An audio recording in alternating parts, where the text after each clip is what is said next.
Hi, my name is Faith Plunkett, and I am one of the outgoing chairs of the ISTE STEM PLN. Thank you for joining us for the ISTE STEM Playground this year. We hope you use this as a resource and find lots of good ideas on how you can engage students of all ages in taking learning to infinity and beyond. Please reach out to us if you need anything at all. We're here to help you and here to bring STEM to life in your classroom. Have a great day. Hello, I'm Camille Dempsey, and I'm a professor at Edinburgh University. I'm also a faculty coach in the ISTE Artificial Intelligence program. I am presenting on exploring artificial intelligence in education with humans in mind. This playground session is going to include a lot of practical classroom resources and ideas that involve artificial intelligence. So teachers will be able to explore resources with their students and explore the basics of AI in education.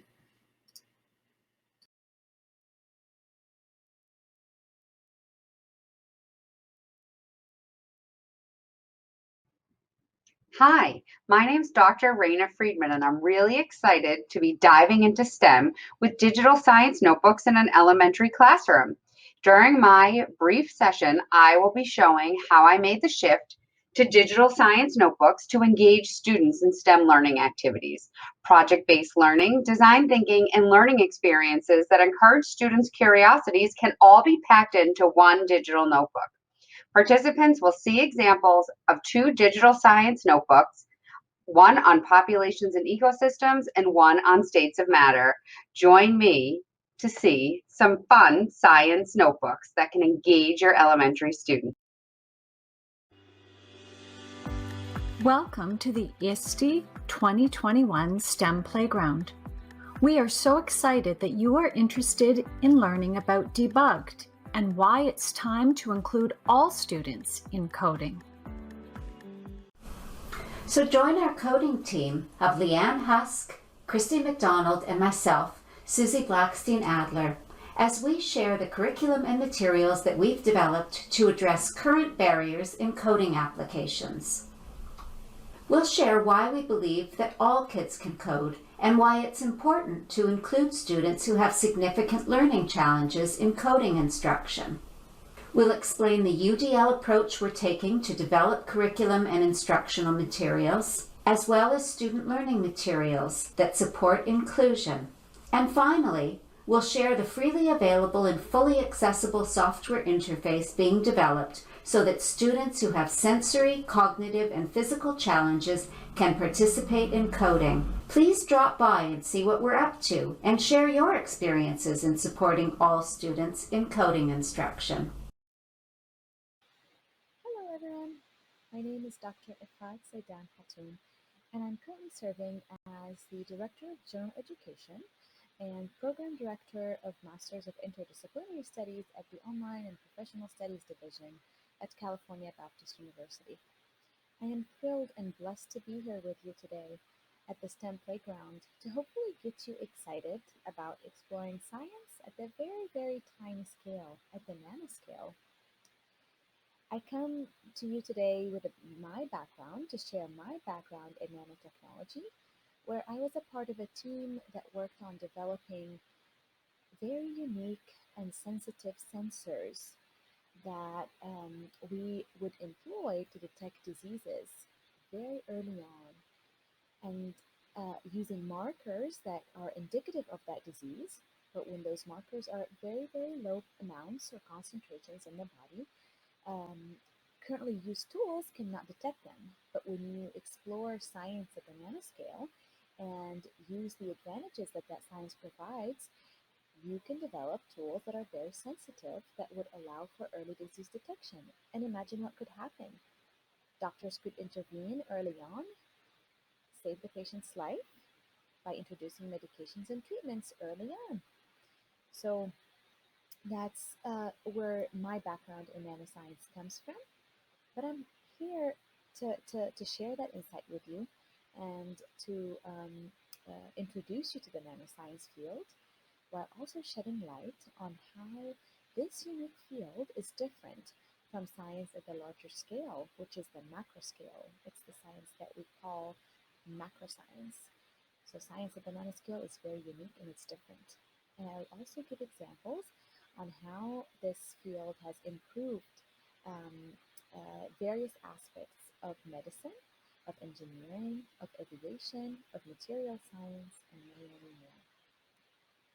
So I am, again, happy to be here. I am excited about the opportunity to share this information with you, and I hope that by the end of the session, you'll go around and you'll say, now I know what nanoscience is. Thank you very much for the opportunity. Hi, my name is Becky Braungart, and I'm from Buffalo, New York, in a private K to actually pre-K4 to 12th grade classroom. And I am the integration specialist. I also had the opportunity to teach a year of Makerspace class, and next year I'll be teaching some high school computer science classes. And in my time in the Makerspace class, I was able to kind of mix my two roles, which was really exciting with a little STEM education. And we decided to code the periodic table of elements. So I hope you enjoy my presentation, and maybe you can take pieces of it into your own class. See you next week. Hi, this is Judy Wynn. I'm a teaching and learning consultant with All Covered Education. And I am Leticia Citizen. I'm an I4 coach at Hawthorne School and Beverly Hills Unified School District in California. Oh, I'm in California too. Yes.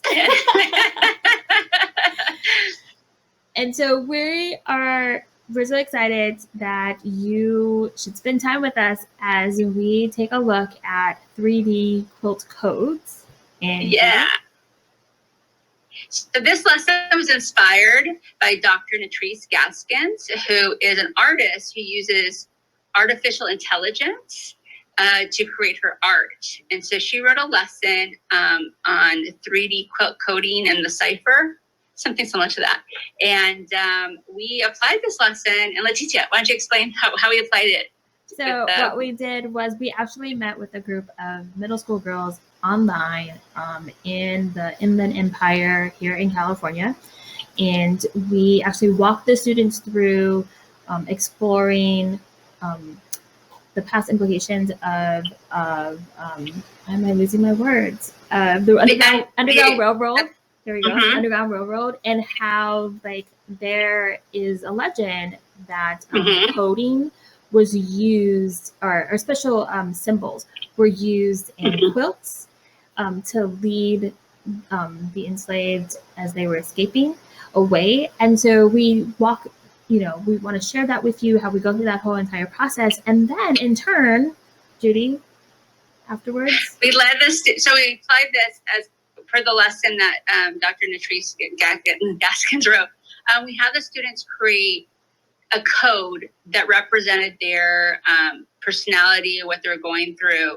And so they created 4 pieces, and then they created a quilt in Tinkercad using those 4 pieces. And so we're going to show you all the tools that we use to create that. It's a multi-step process, and some of the things that we learned from this lesson. Yes, so we're so excited to share this with you, and we can't wait to see you soon next week for STE Live 21. Woohoo!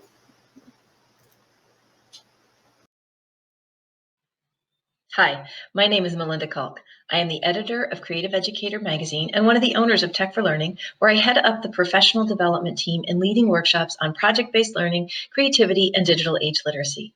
In my session, I will share ways you can promote metacognition and reflection in STEM through a range of graphic organizers, formative assessments, and other tools. The goal is to help you scaffold student thinking throughout the engineering design process of ask, imagine, plan, create, and improve, so you can transfer responsibility for thinking and learning to students and spend your time supporting and extending their learning. Thank you. Hi, I'm Michelle Wendt, and my session is Programming in the Palm of Your Hands with Ozobots.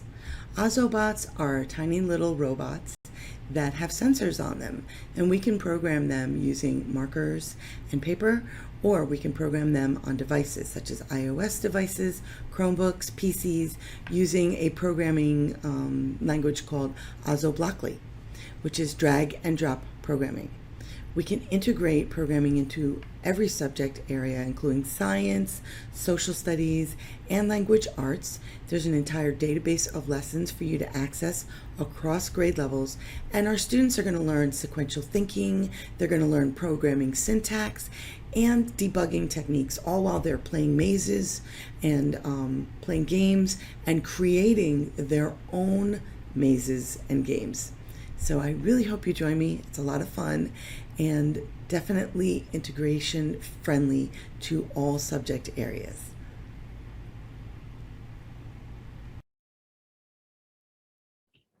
I'm Kamalpreet, a middle school science educator from Bangalore, India. Being a National Geographic certified educator, I'm passionate about everything STEM, the global goals, gamification, and social emotional learning. One of the biggest challenges that educators face, especially under remote learning, is ensuring that our students engage with the content, and given the easy access to Googling answers, they also master the content that is being taught. Using the case study of a middle school STEM lesson, participants in my session, Play, Craft, Learn, will learn how game dynamics and powerful storytelling can be applied to existing curricula across grades, subjects, stage of lesson planning, and assessments to stimulate students' experiential learning and enhance student performance with 100% student engagement and active learning while nurturing their ownership of learning and self-regulation. So, by the end of the session, participants will be able to answer all main questions. Why to gamify? What is the difference between gamification and game-based learning? How to gamify? Which edtech tools to use for gamification and game-based learning? And where to look for resources. Remember, the name of my session is Play, Craft, Learn. See you soon. Hello, my name is Silvia Scuracchio, Principal and Head of Innovation at Escola Bosque, a Microsoft Showcase school for more than 6 years. I'm so glad to share our STEM projects to promote the SDGs. I hope I see you at the STEM playground. Thank you.